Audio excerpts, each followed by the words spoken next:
Hey, everyone. Welcome to Locked On Lakers for Monday. Brian Kamenetsky, Andy Kamenetsky. Andy, the Lakers are back at 500 after a productive 2-win weekend. It wasn't perfect, but it got the job done. The Lakers are leaning into their LeBron at center lineups, and Rajon Rondo is on his way to Cleveland. We'll discuss all of it on this episode of Locked On Lakers. You are Locked On Lakers, your daily Los Angeles Lakers podcast. Part of the Locked On Podcast Network, your team every day.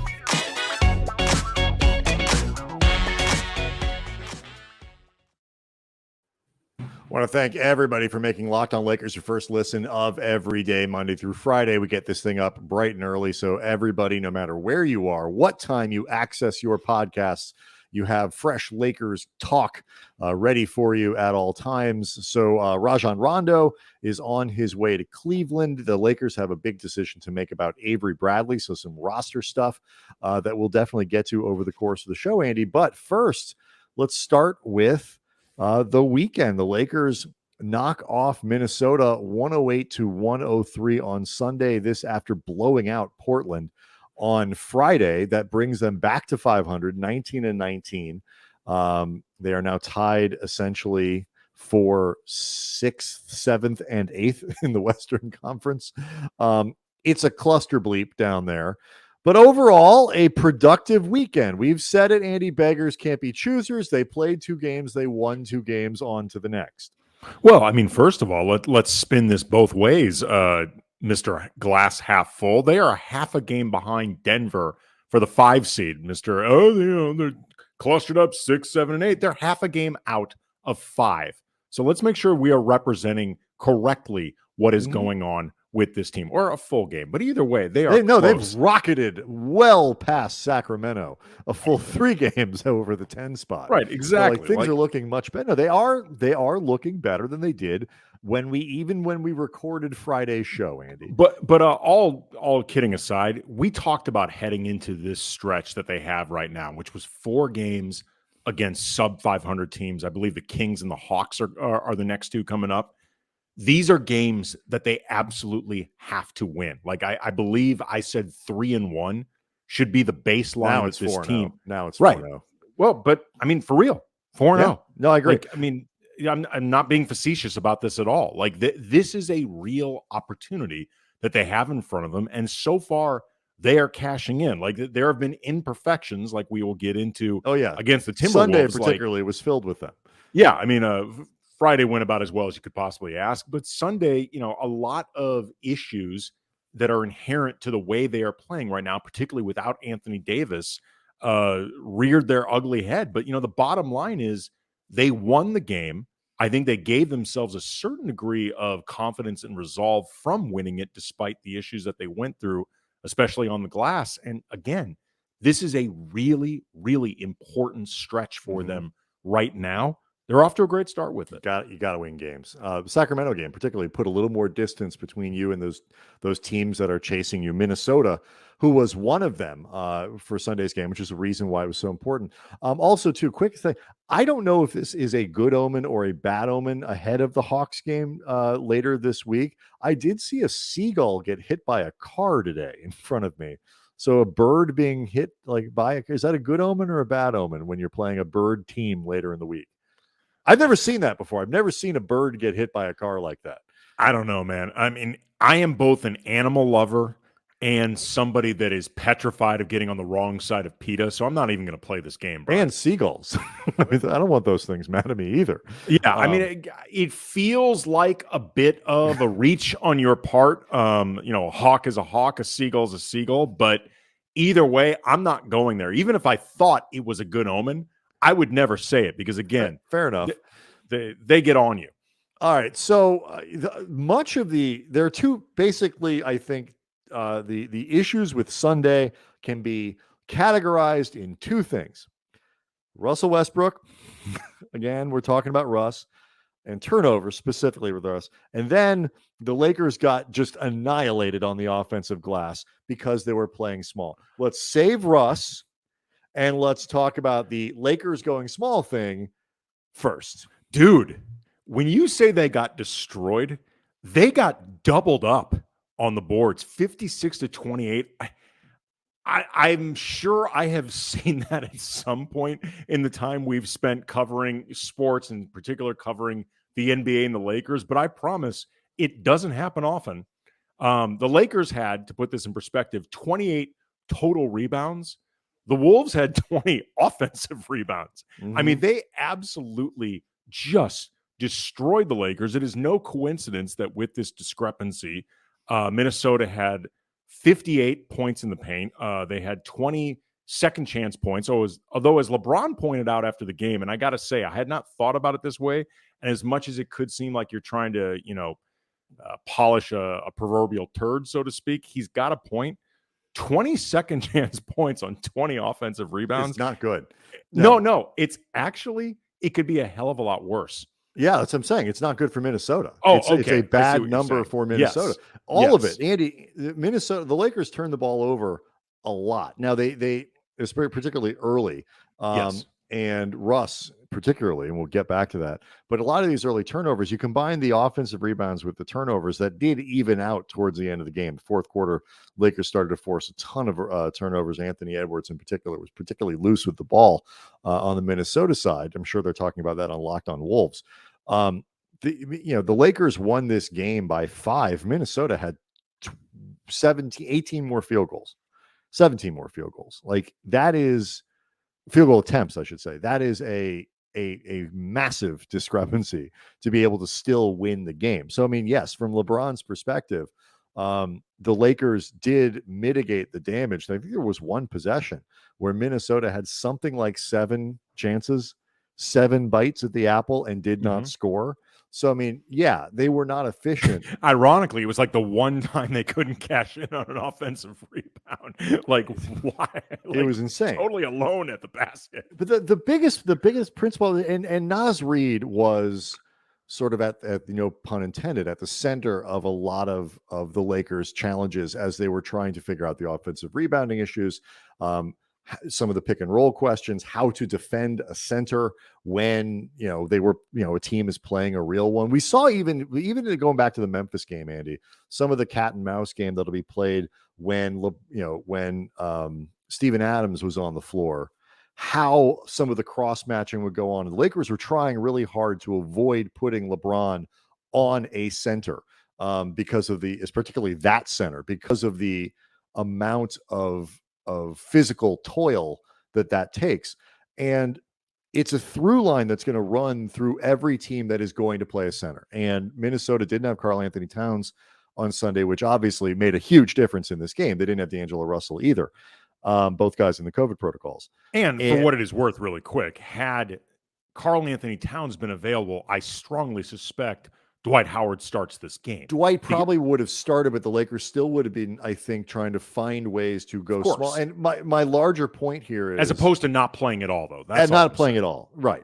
My larger point, though, here is that the Lakers and other teams are going to be figuring this out as they go. Some of this, it's a short-term problem of major significance because the Lakers have to win games in the 3 weeks that are left before Anthony Davis comes back. They can't afford to just lose.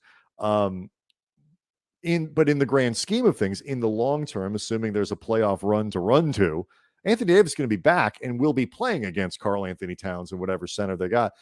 The Lakers will not always be able to defend a center with LeBron because they don't want to, given what he has to do on the other end. And they will also not always be able to play that guy off the floor by going really fast, by spreading it out, or whatever it might be.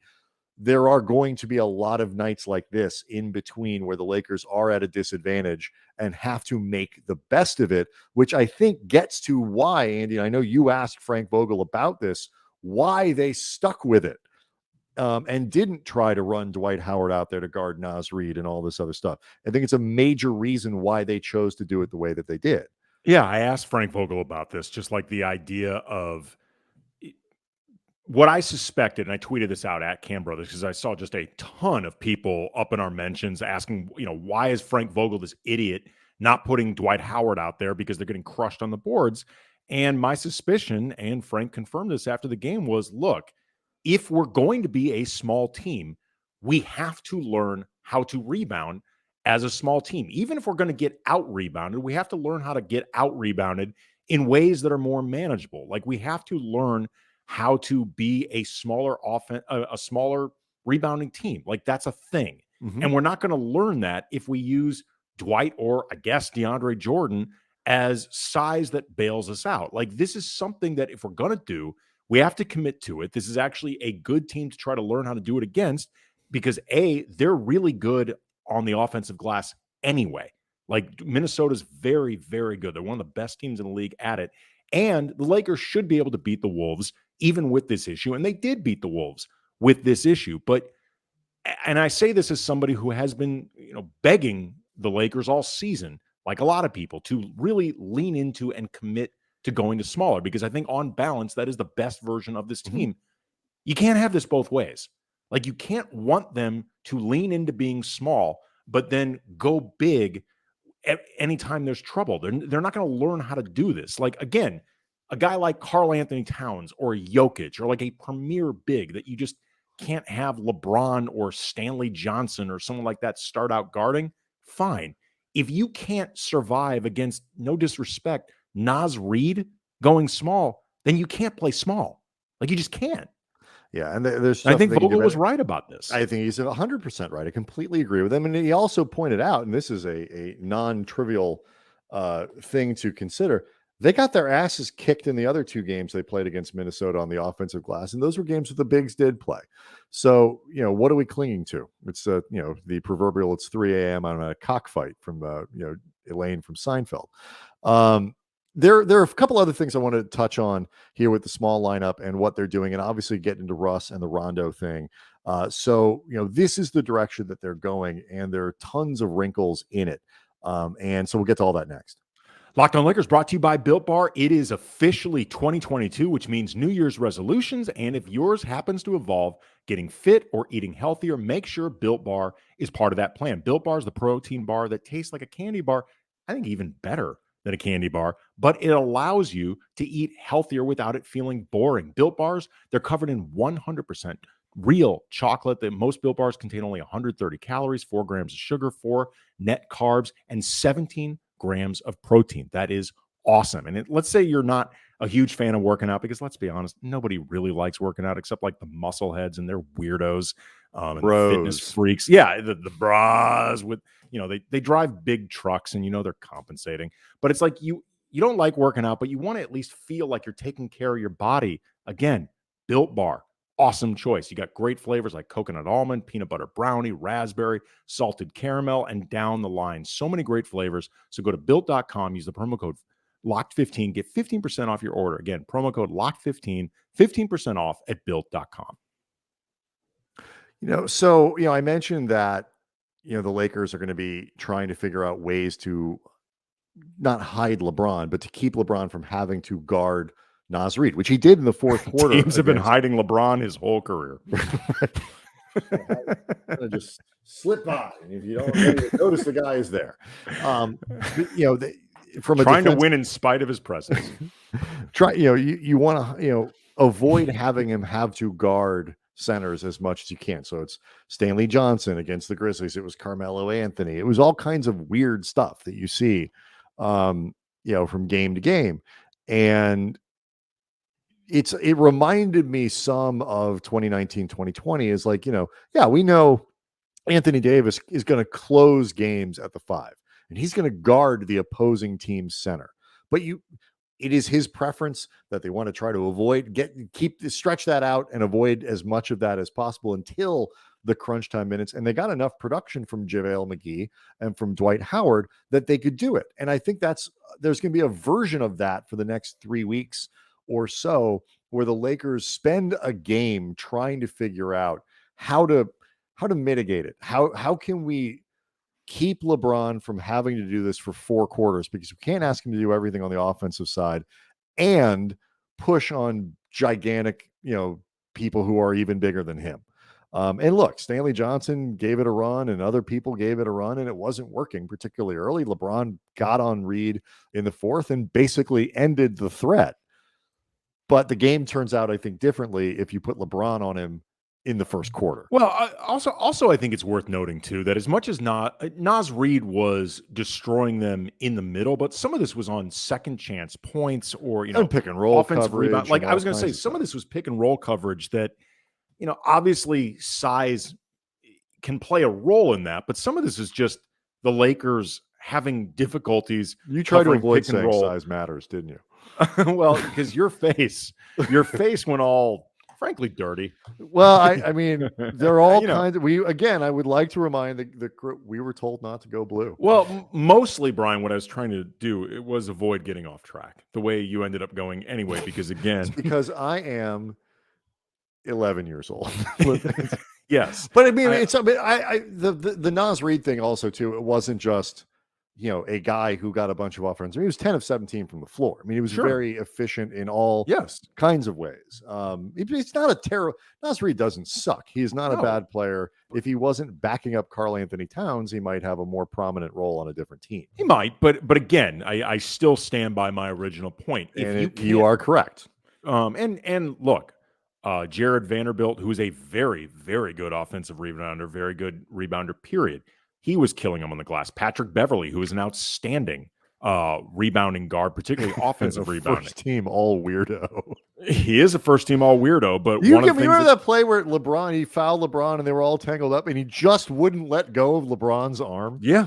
Like he held onto his arm for 11 seconds. Look, man, that is Patrick Beverley being Patrick Beverley. That is what he does. There are times when you want that on your team. There's times where you respect it just because that's what's kept him in the league. There's times when you think he's acting like an asshat. I mean, just all of these things can be true at once. But again, this team has, even without Karl Anthony Towns, a lot of guys who are particularly good on the offensive glass. And somebody pointed out on Twitter to us, and I apologize for not giving this user direct credit, but in terms of the whole idea of, the size that they give up while playing smaller, a lot of these offensive rebounds they give up are long ones, off threes or jump shots and stuff like that.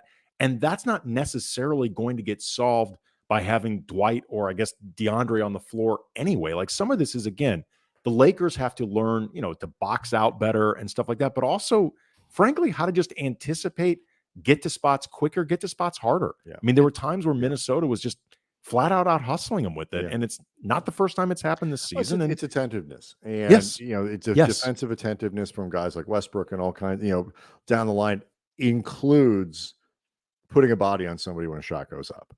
And, those kinds of little things, which, you think would be routine for NBA players are not. And, particularly a lot of guys who've been stars. Yeah. And so let's talk about Russ. So Westbrook, who played a much better game, like the entire team, played a much better game against Portland than he did on Sunday against Minnesota. It was, this was one of those bad Russ games where, the Lakers had 15 turnovers and Westbrook was responsible for 9 of them. Including a 5-second violation with 14 seconds on the clock. I will give him that felt like a quick count to me. It felt at least like 4. Okay. It felt like a 4. I'm going to call it a 4-second violation. But he had 9 turnovers. And, particularly early in the game was just not good. And he missed some 3-pointers and this was not a good Russ game. And, you and I have tried to be as even-handed as possible about Westbrook's performance and all that stuff, noting, too, that he really isn't built to be the second superstar on this, or quite frankly, I think any other team at this point in his career. But that he has improved and it's getting better. And there's, his pattern is to continue to improve over the course of the year. He was not good on Sunday. What I found interesting, really interesting, though, was post-game. And you made a joke about this on, I believe it was on last week on Wednesday, even when Westbrook didn't play well and did the thing where he looks at his phone the entire time and gives kind of one-word answers. On Sunday, he replaced that with snacks. And he was a little bit in a better mood because the team won the game, but he knew what questions were coming. And so there was a lot of snacking going on in his answers. That feels, for what it's worth, more polite than the phone. Like, I don't even know if it actually is more polite. I'm just telling you, visually it felt does, more because polite. in my head I'm thinking, here's a world-class athlete. Say what you will, he is a world-class athlete. Who would say otherwise? He sucks, man. Westbrook, he's not world class. He turned the ball over 9 times. Whatever. That makes him irresponsible. He is a world class athlete. You asked me who would say that, and Okay. you know that if I put "is Russell Westbrook a world class athlete" on Twitter, we'd get half, a third of the people going, Oh, not actually, in my book, man. He freaking sucks. I'm going to test this theory at Cam Brothers. You guys can look for this being out there. I'm actually pretty sure that if you put that out there, you're going to get about 80 to 90% yes, if that low. Oh, I'm sure, but the fact that you get, I'm just saying there will some of the commentary, because people are stupid. I just picture a guy. It's like, he just finished a really, he's running up and down the floor.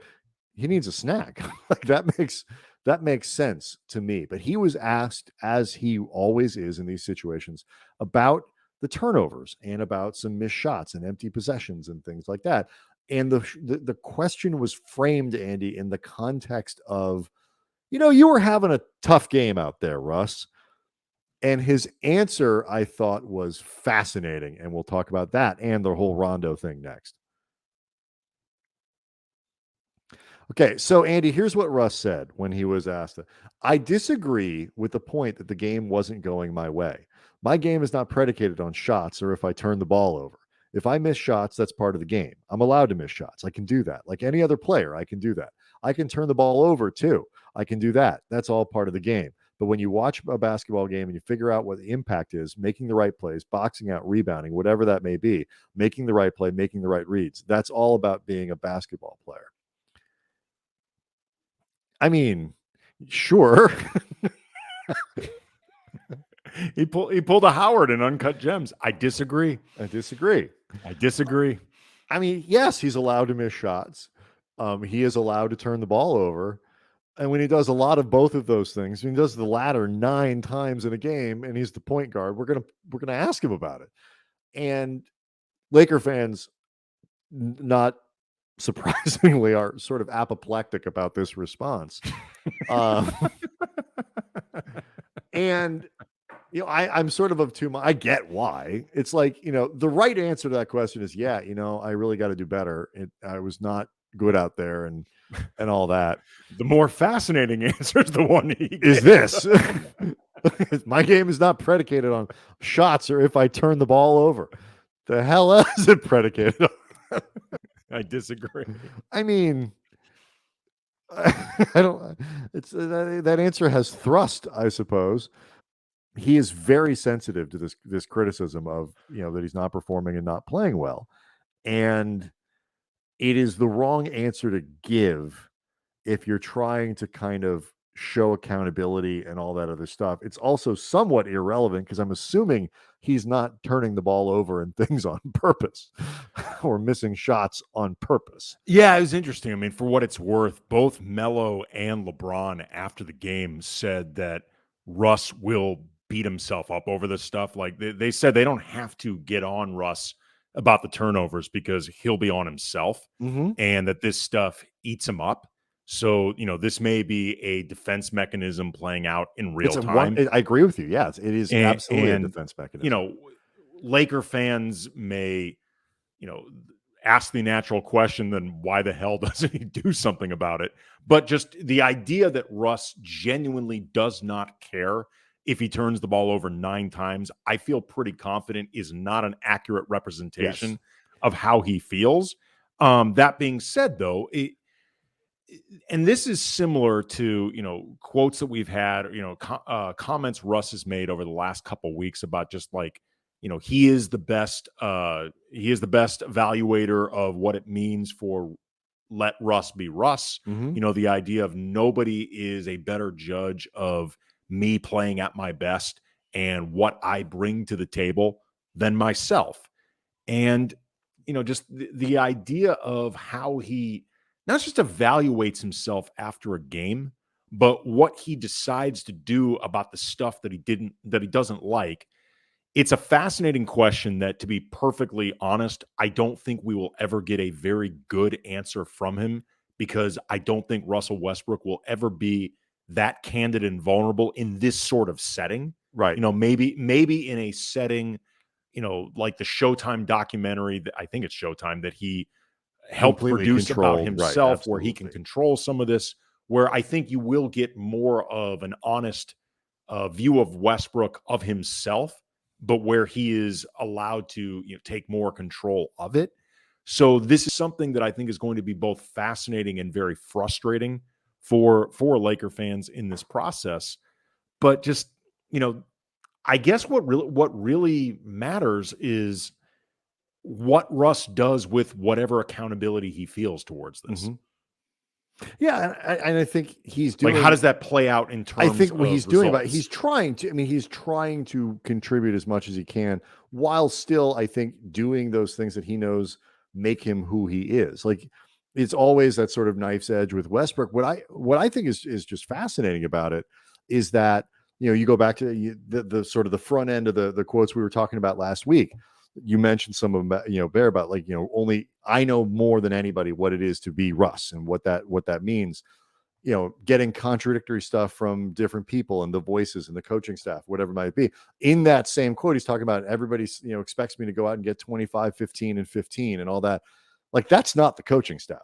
Nobody on the coaching staff is telling him, Russ, we need you to go out and get 25, 15, and 15. Otherwise, you're not doing your job. I am 100% confident in that. That's us. That's the fans. That's social media.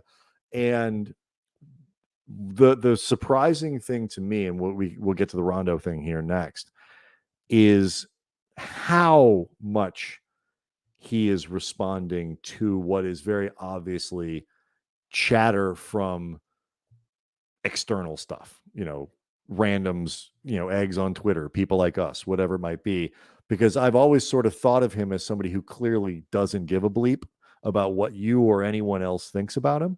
And I think he is more sensitive. I think he's a little bit more sensitive to that, to criticism and defensive of his place in the basketball world, than I anticipated. I don't even see it. I'm not even criticizing him. No, I know you're not. But I just think it's an interesting wrinkle in having Russ around. He clearly hears what it's not, LeBron, like, not just like LeBron and Frank Vogel. If it doesn't come from those two, I don't care. I just don't care. Like, I'm doing the best I can, and I don't care. I I think it's interesting. That's what I'm getting from it. I don't.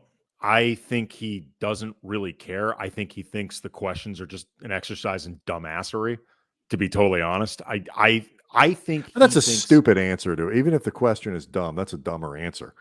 Not necessarily. Not if he thinks you all don't understand the game the way I understand it. Then it's maybe it. I suppose it could be, depending on who you ask, and some of those people that you ask might actually be professional basketball players, coaches who, in fact, do understand the game as well as Russ.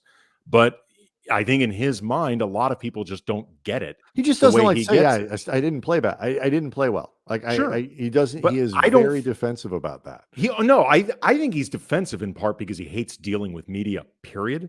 Like, Russ does not like dealing with media under most circumstances. Like, I had years ago a very positive experience talking with Russ, because for a piece that I wrote about Nick Collison, his longtime teammate in Oklahoma City, like, that was something he really enjoyed doing. But for the most part, Russ hates this crap.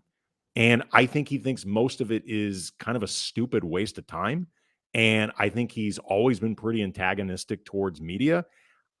I could be reading this wrong. I don't think he gives a crap what any of us think. I don't think he gives a crap what any fans think. I think he thinks a lot of the criticism, frankly, is stupid.